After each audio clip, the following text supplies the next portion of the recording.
బేల మండలంలోని సిర్సన్న గ్రామంలో వినాయక నిమజ్జనం ఘనంగా జరిగింది. 9 రోజుల ఘనమైన పూజలు అందుకున్న ఎల్లమ్మ గణేష్ మండలి గణపయ్యకు గురువారం భక్తులు రంగురంగుల కాగితాలు, పూలు, విద్యుత్ దీపాలతో అలంకరించిన వాహనాల్లో వినాయక విగ్రహాల నుంచి కన్నుల పండుగగా శోభాయాత్ర నిర్వహించారు.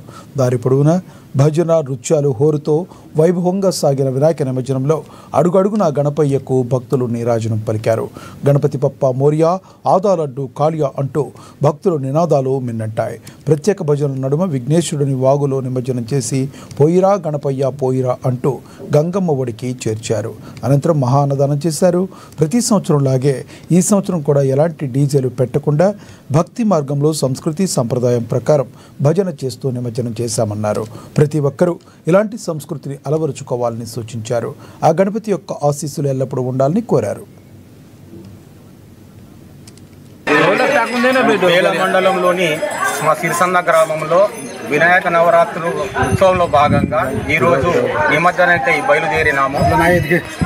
ఈరోజు మేము శాంతియుతంగా, ప్రశాంతంగా, శబ్ద కాలుష్యానికి విరుద్ధంగా పొల్యూషన్ని నివారించాలన్న ఉద్దేశంతో టపాకసులను బ్యాన్ చేసేసాం.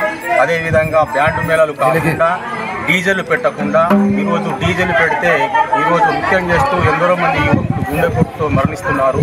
దానికి నివారణకై మేము శాంతియుతంగా మహిళా భజన మండలి వారి భజన నృత్యం చేస్తూ ఈరోజు మొత్తం పురుషులను కూడా ప్రశాంత వాతావరణంలో ఒక ఆధ్యాత్మికత భావనతో యువత దీన్ని స్ఫూర్తిగా తీసుకోవాలన్న ఉద్దేశంతో కొంత మార్పు రావాలన్న ఉద్దేశంతో ఈ విధంగా ప్రయత్నం చేస్తున్నాము. అదేవిధంగా మిగిలిన వినాయక మండలి వారు కూడా ఇలాంటి నిమజ్జనానికై